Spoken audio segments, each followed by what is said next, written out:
Hello and welcome back to the Puncher's Chance podcast with myself, Sam Hill, and as always, I'm joined by Tovey and Ben Thomas. And in today's episode, we're going to be talking about the rest of the Alexander Usyk Tyson Fury card. If you haven't already seen our last episode, we talked about the main event. Check that one out. We're also going to be talking about Taylor Catterall, Lawrence Okolie's fight over in Poland, and talking about a few other things boxing. We've got no audio clips this week because it's been a quiet week. Everyone's talking about Usyk Fury. If you're not talking about that, there's not much else to talk about. Let's jump into the rest of the main event. Where do we start? I'm trying to think. What was the first... I'm not necessarily... I don't think we want to talk about all the undercards. You watched all the undercards. I did. Is there any one fight, any two fights maybe that jumped out to you from that one? Lappin was good, even though he hit the guy about 5 times on the floor. Isaac Lowe had a decent performance, dropped the guy in the 8th. David Anika seems a very good talent. He looked really good. And that was when I jumped in and watched. In the press conference before all of this on Saturday night, he was saying, he wants Sergey Kovalev next. Literally, Sergey Kovalev is sat right next to him. He was disappointing. He was every single bit of 41 years old. Who was after that then? Mark Chamberlain. Wow. He's so good, isn't he? He's unbelievable. No wonder Turkey's favourite fighter. No wonder he's Turkey Alishaykh's favourite fighter, yeah. He's special. Unbelievable. Mind you, in my opinion, it was a step down from Gavin Gwynn, but there we go. I think it was, but you know, he's got that WBC silver. He has the Intercontinental, which he got versus Gavin. It's a world title fight next for him. That's against Shakur Stevenson as well, no? It would be, yeah. So, Mark Chamberlain, Shakur Stevenson, but the one fight that we have to see at some point, hopefully with a world title on the line, Mark Chamberlain, Sam Noakes. It has to happen. Battle of Britain. It has to happen. What do you think a it'd fight happen? That would be? Do you think they're going to take that risk? I don't know. Mark Chamberlain is... Who's he under? Portsmouth, Queensbury. They're both Queensbury, so you're going to make it easy. I think is Frank Warren going to want to put the two of them against each other? I think it only happens if there's a world title on the line, and I think it is a world title level fight. Imagine that at Frampton Park. Oh. I think it'd be a unification fight if they both. Yeah. I think they both go for their own world titles first. Then that's when Frank would bring them together, probably. Yeah. And Sam, if you're listening, I know you follow us on Instagram. Big fan of the channel. I think you'd win, Sam, comfortably. I think Sam Noakes wins. Ouch. I don't know who wins that fight, to be honest, but Sam follows us, so we're going decent 50-50 there. But no, really good fight that would be. And like you say, a cracking performance, albeit, yes, you can ask questions about the quality of the opposition, but you can only beat what's in front of you. Yeah. And if you're doing it in round 1, then... And realistically, that Gwynn fight was won in round 1. It finished in round 4, but he'd already won it by the end of the first round, really. Forgot about the big man as well. Moses Atoma. What a fighter. Unbelievable. Did you see the thing? Some guy put $1,000. How is he my age? Before we talk about anything, how is he 19 years old and he's got the power? Me. Scary. He's literally Mike Tyson. Yeah. Yeah, he's getting there. We've got the 21st century version of Mike Tyson. I saw a thing on Twitter. Someone put $1,000 on him to get a knockout win, and they won £28 from it. And that was it. And they were like, £28. They were like, that's paid for my curry for the night. But he was on like a 4-fight winning streak. It's probably fake, but it was funny anyway. He's on a 4-fight winning streak, I think, with first round stoppages. And he got it in the second round. Because he hurt him late in the first round and then got him out of there in the second. There comes a point where you've got second, yes. Yeah. There comes a point where you've got to test yourself in the later rounds. English title is an extra. But that was for an Intercontinental against someone who's 25-3. That's not a... So it's not an easy fight. You could jump now and do European then. That is no easy fight at all, really. It's not a fight you should be knocking him out that quick anyway. And I suppose if you offered an heavyweight, if you want to go through your whole career, finishing in the first and second round, they're not going to say no, are they? There's not many fighters, not many heavyweight fighters out there, British, that want him, I don't think. Solomon Dakers maybe for the English title. Yeah, why would you? I feel like that risk. Again, all that. Yeah, that's like you're taking such a big risk there for realistically what's quite a little reward in terms of where they want to go in their career. Yeah, it doesn't make sense for either of them, but he's seriously good. Talking about seriously good, the next fight in the heavyweight division, wow. Fair play. Like the main event. Is he the most underrated heavyweight fighter at the minute? 100%. But like the main event, I went against Usyk. I went against Usyk when he fought AJ twice. And I went against Jack Catterall twice now in a row. And I'm never going against him ever again. He is I did not expect him to get a unbelievable. stoppage. I had him He's as really good. But let's just say, though, it wasn't the Frank Sanchez that we all know. Did you in that both go ring. Frank Sanchez? I went Frank Sanchez stoppage. But So that was the one that got you the win on the event, didn't it? Yeah. Because you were the only one who got that one right. We got that one wrong on the boxing news predictions. so you went with Jack Catterall That's stoppage. the difference, yeah. No, I didn't go stoppage. So I you went only got points. 2 points. Okay. Yeah. So I only got the Usyk one right. Listen, was give it. me Joseph Parker, Jack Catterall next.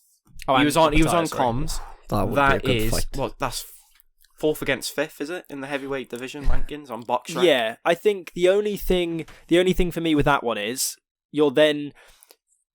I feel like Catterall deserves a top fight against a top fighter. Mhm.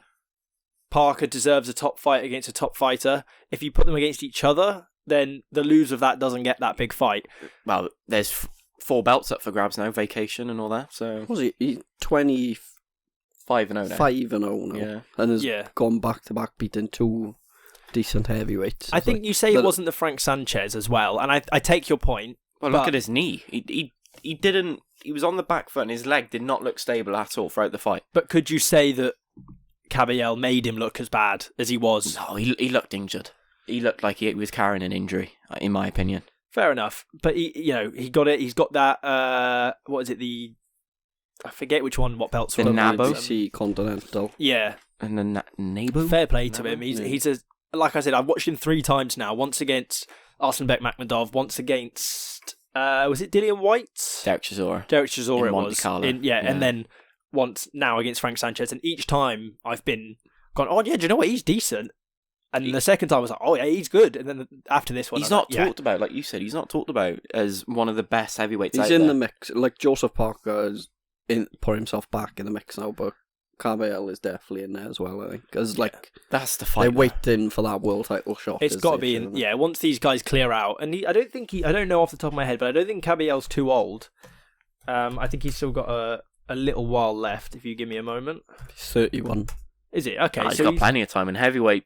He's still not even hit he's his in his peak. prime, Yeah. or nearly in his prime as a heavyweight. Fair play to him. He was really good, really really good. And then that jumps us up onto Heartbreak. Joey Cordina. Joe Cordina, Let's the last British Matchroom world title No, holder. they haven't got a- They've got none left. Only Yeah, haven't American vote. No. only American. Bloody It's when I saw that come up on Twitter, I was like, nah, surely not. And then I went and I checked. They've got females. They've got hell. I was plenty of about to say, females. They got a load of females. Ellie Scottley, Rhiannon Dixon, Sky Nicholson Yeah. lives in Britain now. They've got tons of females. Lee Wood? Or is he not? Lee Wood's not with No? Matchroom officially. No, he's Okay. a free agent. There isn't one. I did check through. I verified it before He was calling I for brought it the up. Anthony Kakachi fight as well. He was, yeah. And it was a Queensbury versus Matchroom fight as well. Yeah. So I that's just a warm up act to what's to come in 2 weeks' time. Someone was saying that I bet Frank Warren was wishing he kept that fight for yeah, probably. June 1st.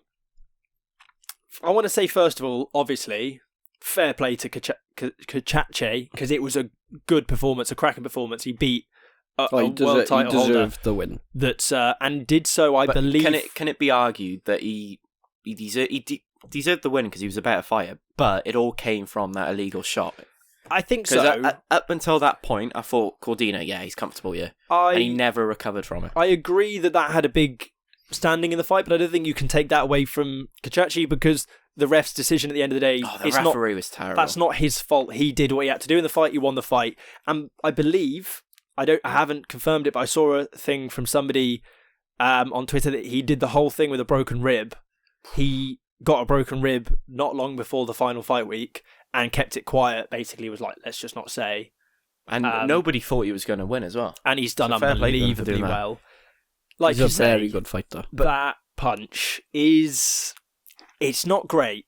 It's not his fault. Cordina should have been given more time to recover, but instead the referee brought him back together to fight. Yeah, I think he should have given. I think he had the beating of him though. I think Cordina looked too weak at the weight. His punches weren't keeping Kakachi off Well, him. you He look would at his have. last fight against Edwards Vasquez as well. Lots of people were saying that Vasquez won that fight. So, yeah, I think a move up to he's 135 is He's definitely a must now. It's just it'd be interesting to see what he's gonna or who he's gonna face at lightweight now. Yeah, it would have been nice to be able to see that fight without that sort of issue, so that partly just so for Kachachi you could go, do you know what? Yeah, he won fair and square. But like you say, I think the fact that Cordina couldn't earn his respect with his punches because he just didn't have the power that way, I don't think so. I think Kachachi was happy to take it, and it would have hurt him eventually. Mm-hmm. It was a horrible fight to watch. How Cordina kept in there until the 8th round, I've got no idea. After that end of the 3rd, I was like, oh, this is... had shades of that Gavin Gwynn performance. Was like, he's just going to... But he did well to, stick in there and he never won a round, but he won parts of the fight. He was still fighting, which is good to, better than not. Certainly just better than taking a beating. Yeah, it's a sort of fight that you don't want to see the rematch now and just want him to move up. Yeah, he needs to move up. Look comfortable with the weight. Do you know what I don't want to see? Another Welshman sent to Saudi Arabia, because it's not going well. It's not looking good. Was it 0-2? 0-2. 0-2. Brandon, if you're listening, don't go. No, don't care Brandon, that Brandon Scott can go 100%. No, Get him up against an Argentinian as well. I don't care what they're paying you, Brandon. Don't do it. It's not worth it. You lose. Yeah, sad to hear. Sad to see. But fair play to Kachachi. Got his 2 world titles, and I'm sure he'll kick on from this as well. And then the sort of main event that we're going to be talking about on this episode, Jai Opetaia versus Maris Bradis 2, the rematch for Opetaia's IBF that he vacated before the Zorro fight.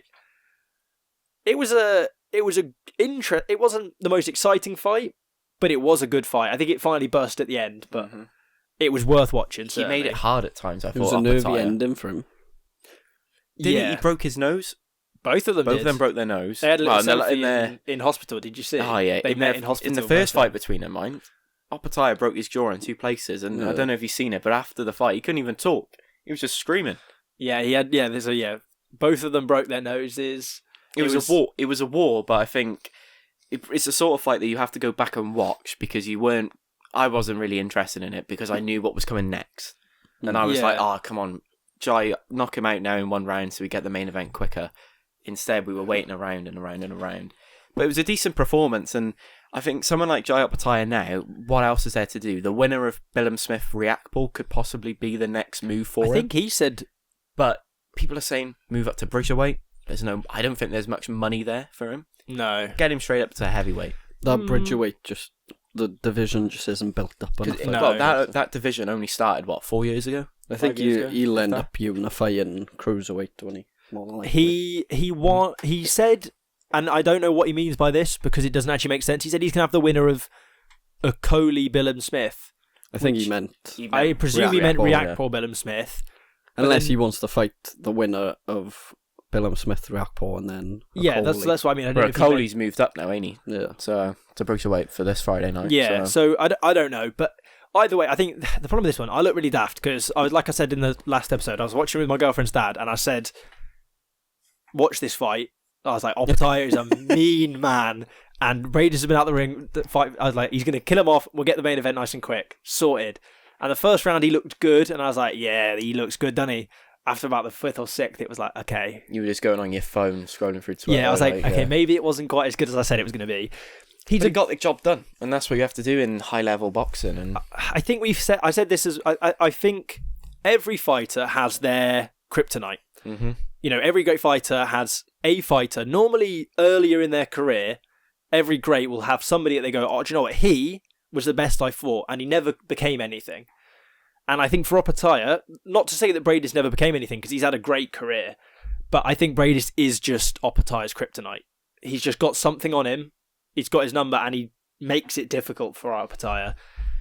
I mean, he reminded me in many ways of a really great journeyman in the sense of hard to get him out of there. Really clever, good with the sort of dirty tactics. A little bit tapping on the back of the head, a little bit of things here and there, grabbing the arm, just like clever things that make it tough for people. And when you've broken his jaw once, he's going to be thinking... broke his jaw twice as well. Yeah, but he's like, I don't want to get my jaw broken again. Oh, you're not going to want to. goes missed, straight into missed basically 2 years of fighting because of that. So. And then he came back against Jordan Thompson, was incredible. Elisoro with that vicious knockout before Christmas. And yeah, like I said, I would imagine him up in heavyweight, a bit heavier. Oh, imagine the fights we could have. We could have an all Pacific fight between him and Joseph Parker. Yeah, good Oceanic mates. fight. Yeah, What's it called? Oceania? Somewhere down there. Yeah, New Zealand against Australia, or Samoa versus Samoa. Yeah, Wow. both Samoan heritage. Yeah, he's a good fighter. I don't know if off the Bradis performance you could say he could jump up to heavyweight, but he's too small to be a heavyweight. He's not interested yet, but I've seen enough from what he's done that you could say maybe he could. But I certainly think he needs to wipe out the cruiserweight division before he talks about doing that. If he can't beat Riakporhe or Billum Smith at cruiserweight, don't be jumping up to heavyweight. Like that's. You could maybe fight certain heavyweights like Usyk. Imagine that. But then you're basically But it's one way traffic. They're basically fighting a bridgerweight at that point, then, right? Yeah, It's one way traffic. Whoever fights Usyk now, I'm never going against him. just no matter who, no matter how who. old, Like, no matter how old he is, you're never backing it him. was a good night though. You know, people were crapping on the undercard, and I thought it was a bit harsh, but it was a decent night of boxing and well worth our DAZN payment. I think it was, in terms of a whole event, the best Saudi Arabia have done. In terms of, I'm not necessarily in the fights because you can't necessarily predict what those are going to be like. Anything Day of Reckoning is. But in terms of the show, how it ran a bit quicker, things were slick. It was good. Don't do another stupid, silly musical performance before the main event. You're like, he's got all the money in the world. You can get anyone in, and Jid's a big name, but he wasn't great. Get someone like, I don't know, like Lil Wayne or like Kanye Snoop West. Dogg. Someone huge. Oh, imagine like, Snoop Dogg. Well, WWE got Snoop Dogg. So, yeah, why not? Like, Imagine but that. I'll let it off because it was a I'd good rather show. just go straight to the fights, to be honest. The other one, Ben's old fashioned, see. yeah, but it's a big show. They got to make something of it, don't they? Yeah, the It's a talk. That's what And I to was be there fair, for. everyone I seen who was at the show and tweeted said it was like incredible. So I think it was they know what really to put good on the live in terms of the stage. Everything looked really cool, and I imagine live it was great. After this week, Just didn't look quite as good. seeing the Grand Arrivals, where what was it called? The place that they were at? Oh, Don't know, bud. well, it was whatever it was called. It looked incredible, Yeah, didn't it? So What, yeah. Saudi? no, where the workouts were, there was a name for it. yeah, I know what you mean, but I can't. It's The name's me. there, but it's not there. But it just makes me want to go there and watch the fight there. yeah, we got to do it. At some It was point. on my bucket list to go to Vegas and go to Madison Square Gardens to watch the fight. Saudi Arabia is where I want to be, and Riyadh is Fair definitely where I want to go and watch the big fight. So, the other one, big fight from the weekend that wasn't on this one. Like I said on my text, I'm not going to say it's a good week to be Ukrainian because that is a slight understatement. Denis Berinchyk beat Emmanuel Navarette in San Diego. Very close fight. Close fight, but a little bit of an upset, actually, I think would be fair to say. I think... Navarette didn't look like he wanted to be there, to be honest. No. Very underwhelming from him, but There was a point where we were looking at Cordina, Navarette, and now they've both lost. Yeah, and then world obviously titles. Berinchy's now got that WBO World Light, which could be a way in for someone like Mark Chamberlain to a world title. Mm. I think that'd be a good fight over in Saudi Arabia. Obviously, then you've got Mark Chamberlain. Shakur Stevenson and Lomachenko have got the other two belts. Yeah. The other three, but Them two should other fight two. this year as well. That's a hell of a fight there. Shakur Stevenson, Vasily Lomachenko. get those two in the ring. Get Navarette and Berinchyk in the ring. Sorry, no, get Berinchyk and Chamberlain What, in a the fatal ring. four-way? Yeah. And then the winner of those two fight each other. Yeah. I like it. Could be a Ukraine off or... It's no longer promoter Ben, it's Stevenson. promoter Sam today. Was that good? Was that good? That was very good. I Fair play to you. was stuck in traffic for like 2 hours, so Just I had plenty of time to think of that one. Just been mulling over all the different... I think it makes sense. And then, I mean, you've got William Zepeda in there as well, who's a really good fighter. Maybe you could do a... Fatal maybe five-way. Royal Rumble. Just get Get everyone them in all there. in. Ladders and chairs, whatever you call it. Williams paid. Did he lose or beat someone? He recently? beat Maxie Hughes Maxie. really comfortably. Yeah, that's He's one of those fighters that just lands like 6,000 punches around, like just constant pressure. Like, you do not want to be in the ring with him. He's Mexican, so that's a Mexican style, though. Yeah, proper. Pure aggression. Now, we haven't got any audio clips this week because, like I said, everyone's been talking. But Harry, as punishment for predicting Fury Usyk wrong, has agreed to do a nice blind ranking. As punishment, I think it's just back in the Brit, but there we go. So last time we did one of these, Harry got called a fool. Every thing. I got called a lot of names. You recently got told you look like Inoue, Crawford, and Canelo. So I'll take that. You know, it's not hate necessarily. No. Who, I think Inoue? Crawford. Well, you did your pound for pound top 5, and you said you've just picked people of your likeness. So I think they're all good-looking guys. Take it as a compliment. I don't know what he means. I don't know what that guy's talking about. I don't know what he means. Cheers, mate. Thank you very much. Your blind rankings. Are you ready? Look at him by you smiling. Are you ready? Can you tell me what I'm blind ranking? So are you writing them down in his order so that we have the... So, you are... How many fighters is that? 10? 10? 10. Always why can't it 10. be 5. Always 10, bud. God's sake. Right. Ajit Caballel. What am I doing, though? It's top 10 heavyweights. Ooh, okay. So, you got to be quick with these. No searching, no... No, it's a good job. So, top Ajit Caballel. 5. Daniel Dubois. 7. Ooh. Jared Big Baby Anderson. Not Miller. 10. Tyson Fury. 2. Because he's just come off an undisputed fight. Filip Hrgović. What did I put Dubois as? 6? 7. Have I got 6? Yeah. I'll put him as 6. Zhilei Zhang. I can see where this is going. 4. 4. Joe Joyce. Hang on. Have I... You've got Can a I see the 4-3. list? No. I can't see the list. No. You've done it now. You horrible people. Joe Joyce. 9. Alexander Usyk. 1. Joseph Parker. Joseph Parker and Anthony Joshua are the last 2. I wonder. And what numbers have I got left? 3 and 8. You two are evil. Who's 8 then? Oh. Joseph Parker? Can we put that in there? I think we can lock that one in. Yeah, Joseph Parker, 8, Anthony Joshua. You eat. Josh was the last one, is he? Yes. You have put me right. Can I see the list now? Come on. No, You're gonna have to read it out. I'm quitting the Puncher's Chance. Now these, I'm gonna say, I've stitched them up with the order I've put those in. You have, because I was expecting Parker earlier on. I was really hoping you put Jared Anderson like 9 or something, so you'd have to put. But give us a read. We won't interrupt. Look, you can hide away, or you can look the camera down the lens. It's up to you. Not my pound for pound. My top 10 heavyweight boxers. Number 1, from Ukraine, Alexander Usyk. Number 2, look at him shaking his head. What, you don't think Usyk's number 1? Oh, wow. Number 2, Tyson Fury. Number 3, Anthony Joshua. Number 4, Big Bang Zhilei Zhang. Number 5 should have been Joseph Parker, but I had him last.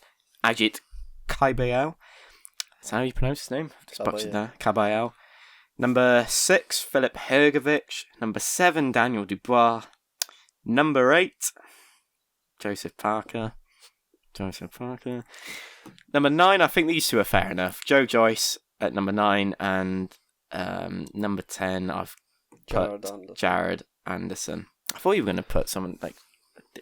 You were quite nice. It's the. I was expecting Johnny Fisher. No, I've put the top 10 ranking, so that I've done all the top 10. That's why I said I'm not going to stitch you up with random people. They were blind rankings, so people have sat there for 2 hours and thought, right, blah, blah, blah. Yeah, true. Well, I'll do if you can think of one, or you can put a list together. When we next get a next free week, I will do the next blind rankings.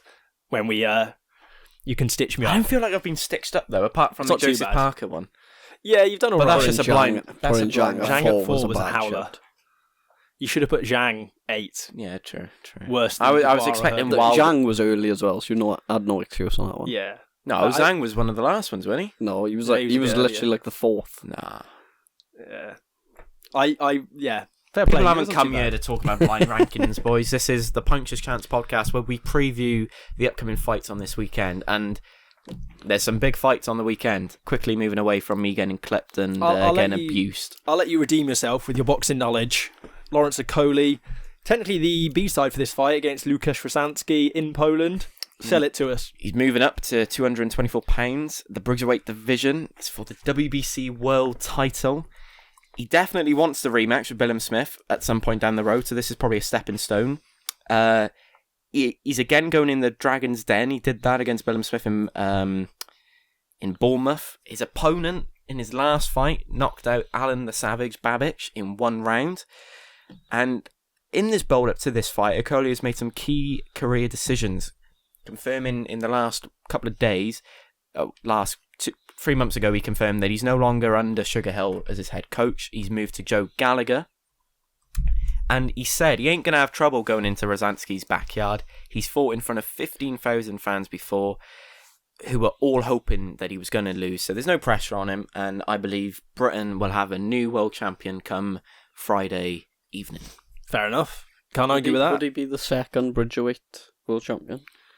It's only started 4 years ago, so I don't. Is there many Bridgerweights? I haven't seen many to be honest. Is Box Rec? Is that? I don't think they've got They Bridgerweight. haven't got Bridgerweight on yet, so I couldn't have a look. No, you can't have a look. But yeah, it should be a good fight for Lawrence Okolie. It's a tough fight, but I think he's got enough to go on and win it, and we get to watch on Sky. Yeah, I agree. Also, I've completely forgotten. We'll talk about the Josh Taylor, Jack Catterall card, and then we'll do the predictions on that one. I presume that's the one on the Boxing News app. I really like this Matchroom card in Leeds. I'm going to be honest. I really like it. I think there's a lot of really great fighters on the undercard as well. Obviously, the main event sells itself. We don't have to big that one up any more than it already is. But Giorgio Vizioli is on the undercard. He got the knockout on Samuel Pakiri, I think it was, last time out in his only second fight, 2-0. He looks like a really talented fighter. I remember he was one of those ones that when you watch it, you go, "Oh yeah, he's got a bit about him." Paddy Donovan, another one, 13-0, is on the undercard as well. That's a hell of a fight against Lewis Ritson. Yeah, it's a tough clash for both of them. You've got good taste, Ben. See, we both pointed that out at the same time. He's got notes mine for this. Sell it, Ben. Promoter I Ben. haven't got much, but Promoter Ben. The best promoter Ben I know. It's no. Probably last roll of the dice for Ritson, I'd say, in terms of obviously his last fight was knocked out against Soara Davis. Wasn't that in Newcastle as well? Yeah. Yeah, so. But I was really impressed with Paddy Donovan the last time we seen him. He got 7th round stoppage against William Herrera. Was that on the undercard of... Is it Katie Taylor, Chantal Cameron? Am I making that up? Or was it the one no, in you're not making... No, that's right. Was it on the undercard or was it the one in the... Lewis Crocker undercard? Ulster Hull. Was it that one? No, he would have Ulster Hull, Belfast. Yeah, it was. Yeah, so they got two people from that Ulster Hull card on this fight then. Yeah, Lewis Crocker, Jose Felix. Yeah, but that was a good fight. That good card. One mind seeing if Donovan can win it, him and Lewis Crocker against each other in Ireland would be a massive fight. Yeah, it would be a really good fight. To be fair, it would be really good. And then you've got Gary Cully as well fighting Francesco Patera 29-4. Sorry, Patera. Gary Cully's obviously 17-1. Beat Reece Mould. That was on the Katie Taylor, Chantal Cameron undercard, I believe. Patera's beat Lewis Ritson before as well. Oh, has he? I didn't know that. So yeah, that would be an interesting fight. It's a good fight. Him and Reece Mould, I seem to remember last time out, and then to do it again. I mean, this doesn't need a good undercard, does it? Really? This whole event. The undercard's really good. This undercard's pay-per-view worthy, in my opinion.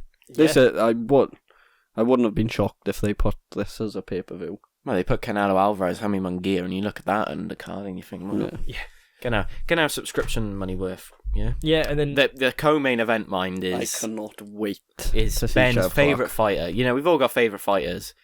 Mine are heavyweights and a lightweight, but he's Guy's favourite fighter. I love Chev Clark. He's so good. He's in the wrong fight though, ain't he? Come on, this should be Isaac Chamberlain, Chev Clark, and we should be having it 2 weeks later at Selhurst Park. Well, Isaac Chamberlain's not even fighting. He's fighting for the European against Jack Macy, or they Jack Macy. So. Yeah.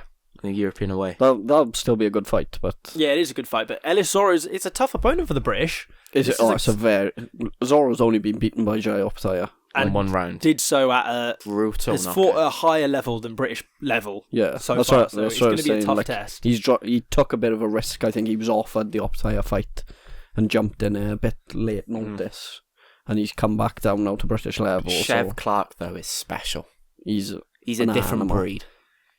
Do you The think? cruiserweight division in Britain's really good. Do you think Zorro's going to be put up against another early knockout? Possibly. There's I two. don't know if it'd be early. He's but got Probably two. it's a late finish I've got for. You've got two people who are known for getting people out of there back to back. It's a tough one for him, but like you say, he's fought at a higher level. He comes with some experience, 17-1, as opposed to 8-0. And then that main event, Josh Taylor, Jack Catterall. waited like 2 years for this. So good. Obviously, there's the delay with the eye injury, was it? Yeah. Josh Taylor lost last time out to Teofimo Lopez. Obviously, beat Jack Catterall in the first fight. Jack Did he Catterall, beat him though? Yeah, there's that question. Yeah. On the scorecard, yeah. No. There's There's a reason why the referee who scored it 140 and 111, Ian John Lewis, is now refereeing on Misfits. What was he watching? I rewatched it this morning. Jack Catterall knocked him down. He had a point deducted, Jack Catterall did. But then also in round 11, Josh Taylor had a point deducted for a stupid little punch at the end of it. There was no way. I don't even think it was close. After 6 rounds, I would have had Jack Catterall cruising 6-0.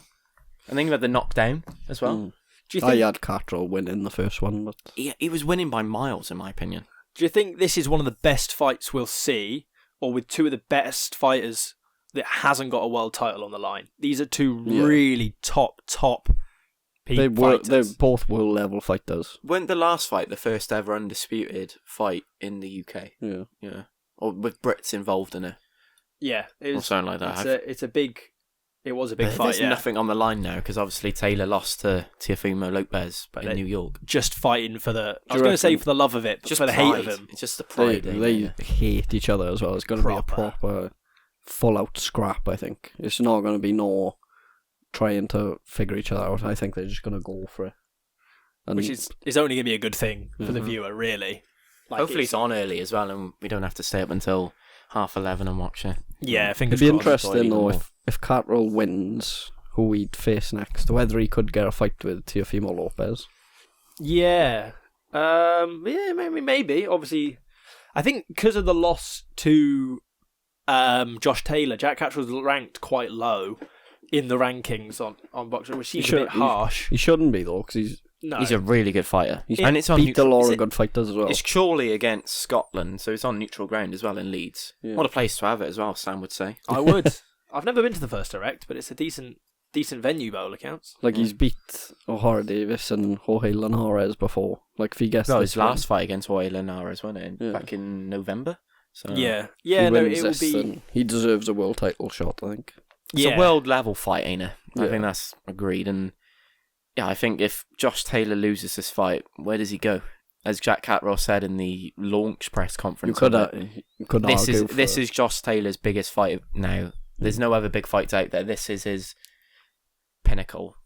Well, what top of the mountain sort of fight, ain't it? if Catterall wins, oh, it's 1-1 then, isn't it? Yeah. Technically, so the Get a trilogy at This- Chorley FC or so. the super lightweight division is unbelievable. To be fair, when you look at it, Yeah. because you've got what is it? Haney, Lopez, Pitbull Cruz, and is it Subriel Matias have the 4 belts. So there's 4 belts with 4 people. Then you got people like you got Josh Taylor, Jack Catterall, Richardson, Hitchens. Like there's a lot of really top fighters at super light. Catterall and Subriel Matias would be a good fight. Yeah, true. Yeah, or And he's fighting soon as well. I wouldn't want to pump up against Pitbull Cruz just because, like we've said, Brits against Mexicans, it Isaac doesn't go Cruz well. is an animal. Yeah, I wouldn't like that fight. But yeah, you've got Regis Prograis, obviously in that Sandor Martin. There's a lot of really good fighters in and around that weight category, which just makes this fight even better because whoever wins it is going to get another opportunity at world level, you'd presume. I guess we jump to the predictions. We've got nothing else to do. I know. Harry's favourite part of the week. No, I've learnt now that when you two carry on waffling on... 4 for me, 3 for you, 2 for him. Yeah, 4-3-2. Almost that a good football formation. If you can win this, Harry, with 4-3-3. Jose Right. Mourinho style. Jump to the bottom. Gary Cully versus Francesco Patera, lightweight, 10 rounds. Cully decision. I agree. Cully decision. I've already gone against you two. I'm going Patara decision. Really? Ooh, big. Who's he fought though, Patat? He's 29 beat and some 4, decent he's a He's people. lost to fighter. Keyshawn Davis though recently. Yeah, good fighter, mind. Keyshawn. Carlos and Sandoval. Who's he? Carlos Sandoval. Belgium. He's a former European, intercontinental, Belgium. and global champion. It's a good fight. Good fighters. It's going to be a tough one. He's never fought outside of Belgium though, Ben. Well, he's gone to Italy. Every time he seems to go out of Belgium, he loses. We'll see. We'll see. Paddy Donovan, Lewis Ritson, Oh no, he beat welterweight, Lewis Ritson, sorry. 10 rounder. How have you got that? Donovan stoppage. Yeah, I've got the I same agree. Donovan. You'd be- It's horrible to say though, because I really like Lewis Ritson, but Same. yeah. I also think it's daft to go against a finish for Donovan because he's a dangerous fighter. He's really good. Mm-hmm. Chef Clark Ellis Sorrow. Chef Clark stoppage. We've had some cracking Cruiserweight. British title fights this year. Yeah, already. true. So hopefully it's another good Hopefully one. it's another one on the list. I think let me quickly check. A good like half of my fight of the years are But you got Nathanini, Brad Foster's as one, definitely. Brad Pauls. Brad Pauls, sorry. Yeah, so Nathan E. Brad Pauls, Fabio Wardley, Fraser Clark, Liam Dillon, Reece Bellotti, Boatsy Aziz, was that a British title fight? Probably. There's something, yeah, had titles on it, Commonwealth probably, and all that. Either way, there's some Brit versus Brit makes for a good fight, without a doubt. Josh Taylor, Jack Catterall. What have you gone for? You didn't say your prediction. Sorry, Chev Clark finish. Yeah. I agree. Yeah, we've all gone the same. I'm going to go for a Catterall decision. I think it's going to go the distance. Yeah, agree. You both gone decision. Well, I You don't gone for know. a finish? Nah, he's locked in. No, I haven't locked it in because I haven't submitted it. I'm going Catterall by stoppage. Fair enough. He did knock him down in the last fight, but he didn't Did? go on. But then I'll agree with Ben. Josh Taylor's- Just make it interesting. Submit Fair enough. predictions. Josh Taylor's never lost inside 12 rounds. So, is it going to be a first? I think they're going to blow their caskets a little bit early in a scrap, and that's why I've gone for a points decision, because I think it's going to be a really good stand and trade, but I don't think either of them are going to have the power left in them to finish the other. How many rounds we've gone for? I've got 34. So I've got 2 decisions, 2 knockouts. 35. I've gone 1 decision 12. and 3 knockouts. 22. Go for... Come on. Stop taking your time. Come on, rush. Go for 32. So 30. 34 I got. So 32, 34, 35. It doesn't matter about the rounds, so it's I all should have about gone the points. 33 realistically. What are the odds saying on this one? 4.42 to 1. Mine was the same. Really? I think we've got pretty... Have we gone the same apart from the 2.74 first I Yeah, fight? it's the first fight that'll split us. Why does it Maybe come up? Oh, you Patera can't might bet be on. favourite. Could be. Why is might that be a closer fight. 2.31? So like, I've gone boring. Basic. It's because I've gone for the decision, isn't it? That's why. Yeah, I mean... Wait, did you go Catterall stoppage or... I went Catterall stoppage. Yeah. Fair enough. I don't think we're going to see the same Josh Taylor we've seen before. I think we're seeing a Josh Taylor. It's been a that while is since he's been looking in the at ring as well. retirement. Yeah, it has been a while, to be fair. The other thing we haven't mentioned is our good friend Jordan Withers fighting on a undercard of a world title fight. 2 world titles on the main event. I think it's Dina Thorsland over in Copenhagen. He's fighting an undefeated German, so Yeah, good and luck to him. can be a tough fight for Jordan, but I always back him. He's him the to Welsh do the business. Canelo. He's not called the Welsh Canelo for no reason. No. He is so good to watch. And in 3-4 years, you'll have the Mexican Jordan Withers. No, that's not true. I don't believe that. Canelo is a pound for pound great. You can't, no questions asked. But Jordan Withers is good. He's good. He's not a pound for pound great though. Not yet. Not yet. Not yet. But he might could be be. might be getting a little bit ahead of ourselves with that one. I mean, it feels like this is the end of what's been an unbelievable week of boxing, and we've got such a good fight this weekend, and then the weekend after that we've got June 1st. We've got the Matchroom Queensbury 5v5, and we've got double Welsh title fight Ryan that we're going to Pocock be going from Georgia. Where me and Ben have got split decisions on who's going to win. It's going to be like, I mean, we're going to be flat out. It's going to be great. And then we're running into the summer, and we're getting towards some big fights. It's a shame we haven't got Bivol Peterbiev though. That's the one. Imagine that. That's the one we're missing out on. Imagine if we had. Who's Bivol? Bivol's fighting someone else now though, ain't he? Yeah.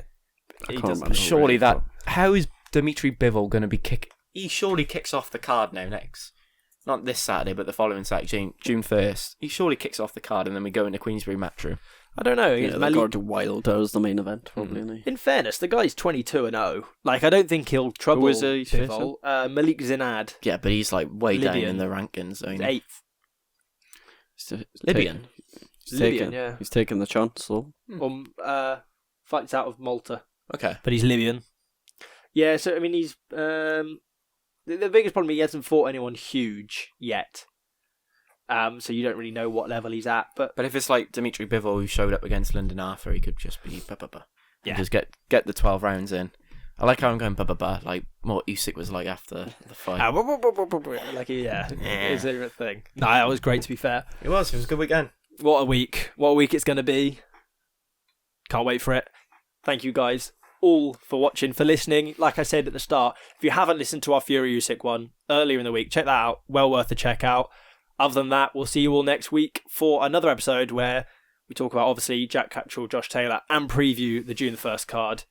And, of course, we'll have some fight week content for the Welsh title fight that we're going to be seeing in Cardiff. So other than that, thank you all for listening, and we'll see you next week.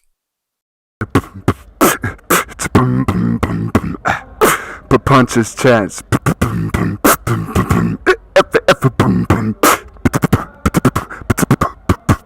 Punches Chance Podcast.